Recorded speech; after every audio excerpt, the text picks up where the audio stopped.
Namaste friends, my name is Sandeep.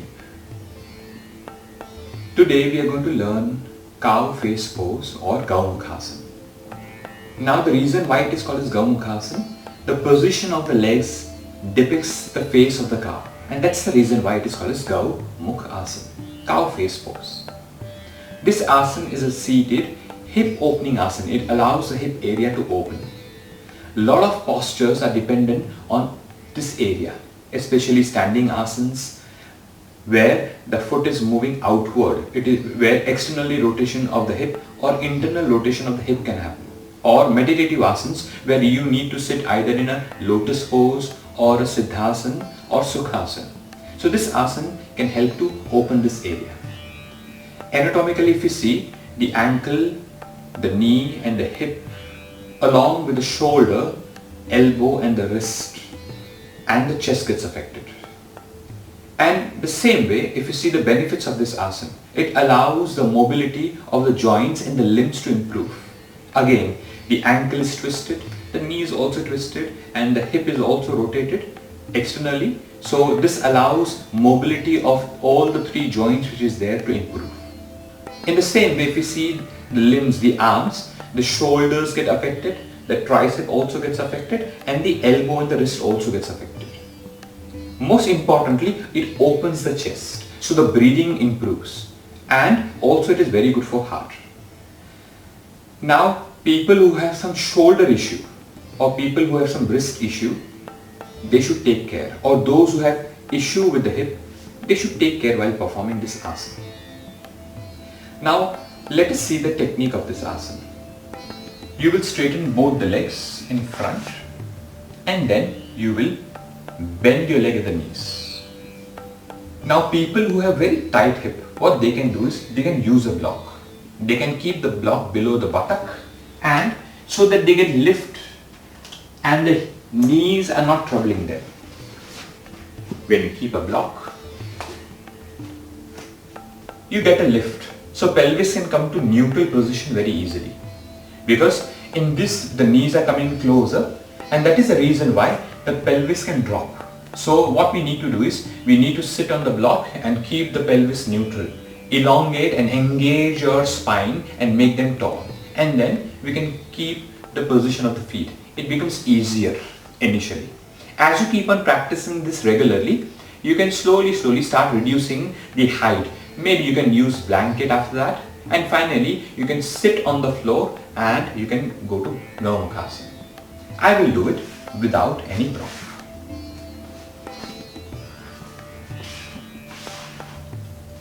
Now, you bend both the legs like this and you bring the heel. For example, I am going to bring my left heel by the side of the right buttock. So, left heel by the side of the right buttock. If you notice, a lot of people what they do is they keep the heel below the buttock, and that's the reason why now when I am sitting like this, do you feel that my body weight is tilting on one side? So the heel will never come below the buttock, it will come by the side of the buttock like this, so that you are sitting on the sitting bones. Now another thing that we should keep in mind friends is that navel button. The navel button is aligned especially with the lower knee. It gets aligned and then we will fix the upper leg. Now to make things easier, or those who have very tight hip, they can even keep the leg like this.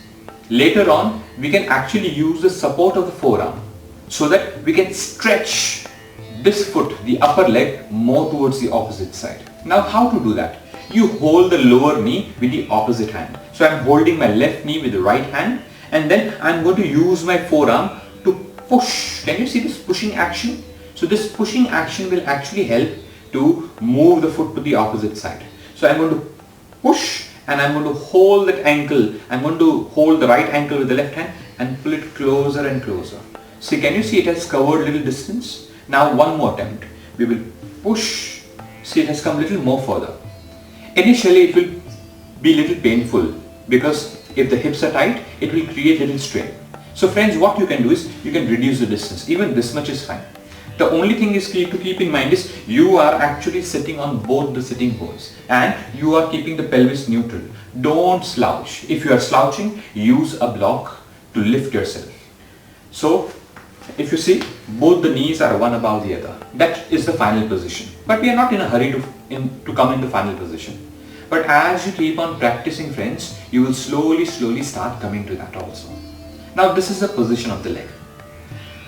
Few schools shows variation where the knee which is up, the opposite hand goes up. Few schools says the knee which is up, that hand goes up.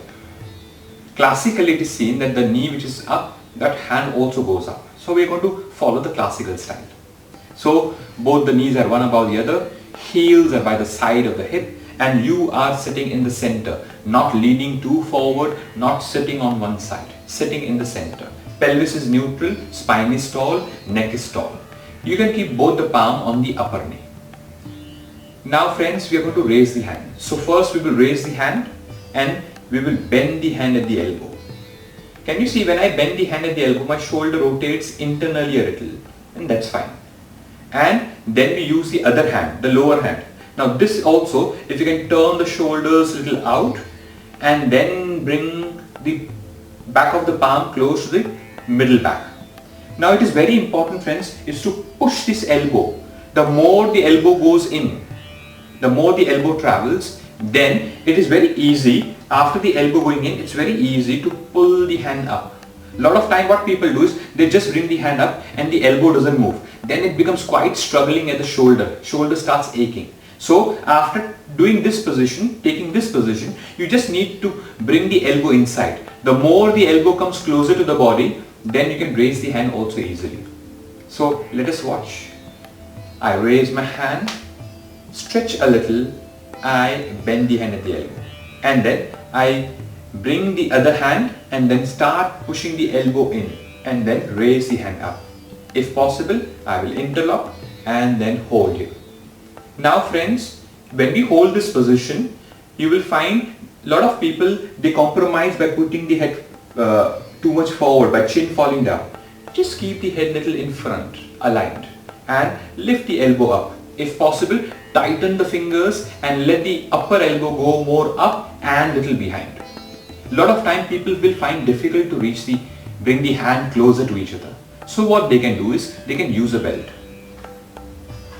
They can actually, what they can do is, they can actually bring the hand behind like this and then hold the belt. For example, if I find it difficult, I will hold just here, that's all. Now, I will use my upper hand to pull my lower hand slowly up, sliding the hand up, and then hold there for a while, maybe just 5 seconds. Release. Again use the upper hand to pull the lower hand. Release. This can be done for about 3 times. Then we will use the lower hand to pull the upper hand down. Release. Can you see how my elbow is traveling behind, closer to the head? Release. But not coming in the way of the head. Again. And then we can start using the belt to bring the hands more closer to each other. If your hand doesn't touch, friends, it's okay, that's fine. Don't struggle so much where you are actually leading to pain. Understand and respect the body. Hold with the belt, and very important after that, after holding or coming to the position either by the belt or with the support of the hands, it is very important now to expand the chest. Whenever you breathe in, you should feel that the chest is expanding from the front direction, from the side, both the sides, and also from the back. This asana particularly allows the chest to expand nicely, and that is the reason why the breathing capacity improves. It is also very good for heart and blood pressure. So just watch, keeping both the palm on the knees, lifting the upper hand up, bending the hand at the elbow, then using the other hand and pushing the elbow in and lifting the wrist up. If possible, interlocking the fingers. Hold here, start breathing deeply and slowly, expanding the chest if possible from all the directions. Breathe for about 3 to 5 breaths and then release. Releasing first the lower hand, keeping on the upper knee, releasing the upper hand, keeping on the upper knee. And then you will turn and change the side. The upper knee will go down and the lower knee will come up. Friends, we will see this once from behind so that you will come to know how the position of the elbow is and how the behind hand will look finally. I turn and then, if you see friends, don't do like this, don't sit. Just bring the heel out and you are sitting on both the buttock. Now upper hand bending, lower hand push the elbow in and bring the hand up. Hold like this for a while. Then release the lower hand, release the upper hand, come back. Friends, Gomukhasana can open the joints, especially of the limbs, nicely. Keep practicing and make your body nice and flexible. Dear friends, if you like my video, hit the like button and don't forget to subscribe to our channel so that you can get updates of new videos also. If you have any feedback, any suggestions, write to us. Those are very valuable for us. If you want us to cover any particular subject related to yoga, also write to us. We will try to cover that in the near future. Thank you for watching. See you soon. Namaste.